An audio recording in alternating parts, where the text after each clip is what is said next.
بسم اللہ الرحمن الرحیم۔ السلام علیکم۔ Welcome to my YouTube channel S R Islamic voice.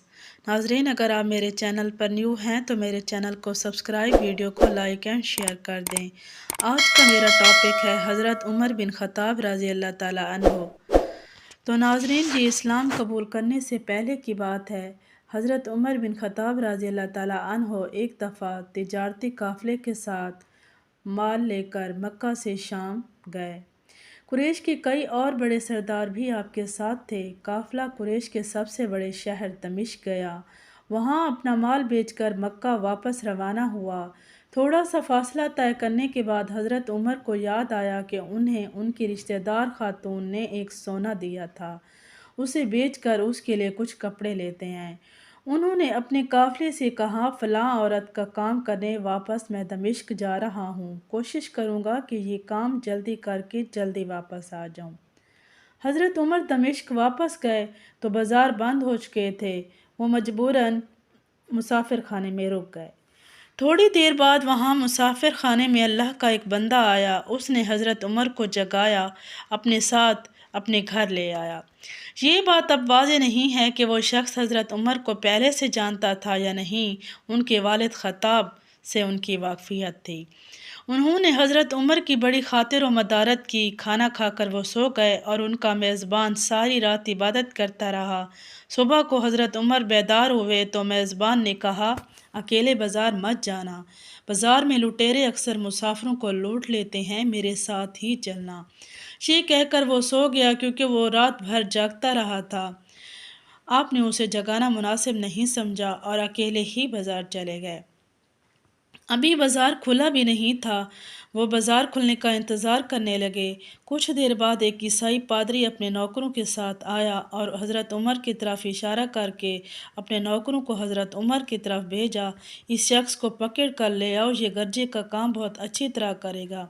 اس زمانے میں حضرت عمر بڑے تنومت پہلوان تھے۔ پادری کے نوکروں نے آپ کو پکڑ لیا، پرانے گرجے میں لے گئے۔ پادری نے آپ کو دیوار توڑنے پر لگا دیا۔ ایسا لگتا تھا کہ پادری نیا گرجہ بنوانا چاہتا تھا۔ حضرت عمر دن بھر کام کرتے رہے۔ شام کو جا کر انہیں چھٹی ملی۔ وہ تھکے ہارے مسافر خانے میں آئے۔ دین والا نیک آدمی آیا اور اس نے پوچھا، آپ کہاں چلے گئے تھے؟ حضرت عمر نے اسے سارا قصہ بتایا۔ وہ آج بھی اپنے گھر انہیں اپنے ساتھ لے گئے۔ اس نے بڑی خاطر و مدارت کی، انہیں تاکید کی، کل بازار جاتے وقت مجھے ساتھ ضرور لے جانا۔ اس کے بعد وہ عبادت میں پھر سے مشغول ہو گیا اور حضرت عمر سو گئے۔ دوسرے دن جب حضرت عمر رضی اللہ تعالیٰ عنہ اٹھے تو اپنے نیک میزبان کو سوتے ہوئے پایا۔ انہوں نے اب کی بار بھی انہیں جگانا مناسب نہیں سمجھا، اکیلے بازار چلے گئے۔ اتفاق سے پھر وہی پادری اپنے نوکروں کے ساتھ وہاں آیا اور حضرت عمر کو پکڑ کر اپنے ساتھ لے گیا۔ ان کو غصہ تو بہت آیا، لیکن غیر ملک میں وہ اکیلے تھے اور کوئی ہتھیار بھی ان کے پاس نہیں تھا۔ دوسری طرف پادری کے ساتھ 8-9 نوکر تھے، وہ سب ہتھیار بن گئے تھے اس کے لیے۔ پہلے دن ہی کی طرح حضرت عمر ہتھوڑے کے ساتھ گرجے کی دیوار توڑتے رہے۔ جب دھوپ تیز ہوئی تو پادری اور اس کے نوکر انہیں کام میں مشغول دیکھ کر چلے گئے۔ حضرت عمر دیوار کے سائے دم لینے کے لیے بیٹھ گئے۔ اتنے میں وہ پادری گھوڑے پر سوار ہو کر آیا اور چپکے سے حضرت عمر کے سر پر ضرب لگائی اور کہا، ہم سب گھر گئے تو نے کام کرنا ہی چھوڑ دیا۔ اب حضرت عمر کی صبر کی تاب نہ رہی۔ انہوں نے ادھر ادھر دیکھا، ہر طرف سناٹا تھا۔ انہوں نے پادری کو گھوڑے سے کھینچ کر اس کے سر پر ہتھوڑے مارے۔ پھر وہ بہت چیخا چلایا، لیکن اس کی مدد کے لیے کوئی نہیں آیا۔ حضرت عمر نے اس کے سر پر ٹوٹی ہوئی دیوار کا ایک بڑا بھاری ٹکڑا اس کے سر پر دے مارا۔ چونکہ وہ پہلے سے زخمی تھا تو اس نے دم دے دیا۔ اس کو مرتے دیکھ کر حضرت عمر تیزی سے بھاگ کھڑا ہوا اور جس راستے پر دمشق آئے تھے وہ راستہ چھوڑ کر دوسرے راستے کی طرف چل پڑے۔ شہر سے کافی دور انہیں ایک خچر پر سوار ایک رومی ملا جس کا تعلق روم سے تھا۔ وہ ان کے ساتھ چلنے لگا۔ وہ کچھ باتیں کرنے لگا۔ نہ حضرت عمر ان کی زبان سمجھتے تھے اور نہ ہی وہ حضرت عمر کی زبان سمجھتا۔ اس نے یکایک اپنی تلوار پر ہاتھ مارا۔ وہ سمجھ گئے کہ ان پر وار کرنا چاہتا ہے۔ انہوں نے اسے فوراً خچر سے کھینچ لیا اور اس سے تلوار چھین کر اس کا کام تمام کر دیا۔ پھر آپ خچر پہ سوار ہو کر آگے چلے۔ اس کے بعد کیا ہوا؟ حضرت عمر نے اس طرح بیان کیا ہے کہ اس جگہ روانہ ہونے کے بعد میں ایک گرجے پہنچا، یہاں عیسائیوں کی ایک جماعت رہتی تھی۔ میں گرجے میں داخل ہوا تو گرجے کے سب لوگ میرے ارد گرد جمع ہو گئے اور مجھ سے میرے حالات کے بارے میں پوچھنے لگے۔ پھر وہ مجھے اپنے پادری کے پاس لے گئے۔ وہ پادری مجھے غور سے دیکھنے لگا۔ اس نے کہا، ایسا لگتا ہے تمہیں کسی چیز کا خوف ہے۔ میں نے کہا، تم نے کیسے اندازہ لگا لیا؟ مجھے کسی چیز کا خوف ہے۔ اس نے میرے سوال کو ٹال دیا اور مجھے کہا، جب تک تمہارا دل چاہے تم یہاں ٹھہر سکتے ہو۔ پھر مجھ سے پوچھا، آپ کون ہیں؟ پھر میں نے کہا، میں مکے کا رہنے والا ہوں اور قبیلہ قریش سے تعلق رکھتا ہوں۔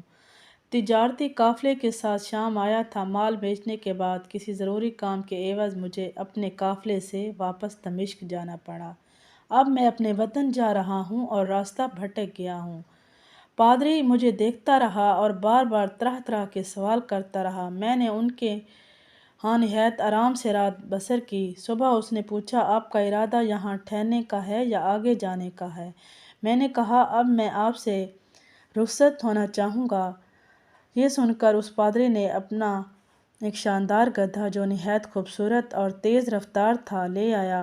اس گدھے پر کھانے کی طرح طرح کے مزیدار چیزیں اور قیمتی تحفے بھرے ہوئے تھے، اور پھر کہنے لگا، آپ اس گدھے پر سوار ہو کر یہاں سے چلے جائیں۔ راستے میں آپ کا کسی عیسائی کے مکان کے پاس سے گزر ہوگا۔ گدھے پر آپ کو سوار دیکھ کر آپ کی بہت تعظیم کرے گا اور آپ کی خاطر و مدارت میں کوئی کسر نہیں چھوڑے گا۔ اور یہ کہہ کر پادری نے میرا ہاتھ پکڑا اور تنہائی میں مجھے لے کر گیا۔ اے عمر، آپ پر میرا حق واجب ہو گیا۔ میں نے کہا، بے شک۔ اس نے کہا، آپ کا تعلق ایک معزز قوم سے ہے، میری آپ سے ایک غرض ہے۔ میں نے کہا، آپ بیان کریں، لیکن آپ جیسا بڑا آدمی مجھ جیسے پریشان حال مسافر سے کیا اسے غرض ہو سکتی ہے؟ اس نے بڑے یقین بھرے لہجے میں کہا، میں ایک ایسا آدمی ہوں جسے اللہ نے آسمانی کتابوں کا علم دیا ہے۔ میں نے آپ کی ذات میں بہت سی ایسی نشانیاں دیکھیں جو یہ ظاہر کرتی ہیں جب ایک مقررہ مدت پوری ہو جائے گی تو حالات میں زبردست تبدیلی آئے گی۔ آپ ہمارے ملک کے حاکم بن جائیں گے، یہاں کے سب شہروں میں آپ کا ہی حکم ہوگا۔ اس کے بعد اس پادری نے اپنے ہاتھ میں قلم، دوات اور کاغذ نکال کر کہا، میری غرض یہ ہے کہ اس کاغذ پر لکھ دیں کہ اس گرجے اور اس کی جائیداد پر کسی قسم کا کوئی موصول لاگو نہیں کیا جائے گا۔ میں نے حیران ہو کر کہا کہ آپ مجھ سے مذاق تو نہیں کر رہے؟ اس نے کہا، قسم ہے اس ذات کی جس نے حضرت عیسیٰ پر انجیل اتاری، میں جو کہہ رہا ہوں وہ بالکل سچ ہے۔ آپ مہربانی کریں میری درخواست پر غور کریں۔ عیسائیوں کا مہمان بنتا رہا۔ اللہ کی قدرت، وہ قافلہ جس کے ساتھ میں چلا تھا وہ کافی مدت میرا انتظار کرنے کے بعد اسی راستے پر چل پڑا جہاں میں نے انہیں چھوڑا تھا، اور اب تبوک کے ساتھ ڈیرا ڈالے ہوئے تھے۔ قافلے والے میرے ساتھی مجھے دیکھ کر میری طرف بھاگے اور مجھے دیکھ کر بہت خوش ہوئے اور کہا، اے ابن خطاب، ہم تمہارا انتظار کرتے مایوس ہو گئے تھے، تو ہم نے اس مقام کو کوچ کر دیا جہاں سے تم واپس دمشق پہنچے، مگر تمہارے بارے میں ہم بہت پریشان تھے۔ یہ تو بتاؤ اتنے دن کہاں گم رہے؟ میں نے وہ تمام حالات بتائے جو میرے ساتھ پیش آئے، لیکن پادری سے میری جو گفتگو ہوئی وہ میں نے بالکل ظاہر نہ ہونے دی، کیونکہ میں پادری کی اس باتوں کو اس کا وہم سمجھتا تھا، اس کے عقیدے کی کمزوری سمجھتا تھا۔ قریش کے سردار ابو سفیان بھی اس قافلے میں موجود تھے۔ انہوں نے مجھے اس شاندار گدھے پر سوار ہوتے دیکھ کر کہا، آپ لوگ اس نوجوان کی اقبال مندی تو دیکھیے کہ اسے کسی ایسے میدان میں چھوڑ دیا جائے جہاں پانی ہو نہ سبزہ ہو، پھر بھی اسے کھانے کو کچھ رزق مل جائے گا۔ پادری نے مجھے رخصت کرتے ہوئے کہا تھا، جب میں دمشق کے پاس پہنچ جاؤں اور مجھے گدھے کی ضرورت نہ رہے تو میں اسے اسی جگہ گدھے کی رسی کو مضبوطی سے تھام کر اسی جگہ پر چھوڑ دوں۔ چنانچہ میں نے ایسا ہی کیا۔ یہ دیکھ کر ابو سفیان نے کہا، ارے یہ تم نے کیا کیا؟ گدھے کو ایسی جگہ چھوڑ دیا جہاں چور و چکے ہوتے ہیں۔ میں نے کہا اس کے مالک نے مجھے ایسا کرنے کی ہی تلقین کی تھی، وہ اس کی عادتوں سے زیادہ واقف ہے۔ وہ جگہ آج تک گدھے والا کنواں کے نام سے مشہور ہے، وہاں سے ہمارا قافلہ مکہ روانہ ہوا۔ پادری اور میری گفتگو ہوئی تھی، وہ مجھے بھلائے نہ بھولتی تھی۔ میں نے اس کا ذکر اپنے رشتہ دار خاتون سے کیا جس نے مجھے سونا دیا تھا۔ وہ بڑی عقل مند تھی۔ اس نے کہا، اے ابن خطاب، ارے بچپن ہی سے میں تم میں اچھی نشانیاں دیکھ رہی ہوں۔ تم ایک چھوٹے بچے تھے، میں نے ایک خواب دیکھا تھا کہ تم لمبے ہوتے جا رہے ہو۔ تمہارا قد اتنا لمبا ہو گیا ہے کہ اس نے آسمان کو چھو لیا۔ یہ دیکھ کر میں خواب میں نے کہا یہ بچے کی کیا حالت ہو گئی ہے۔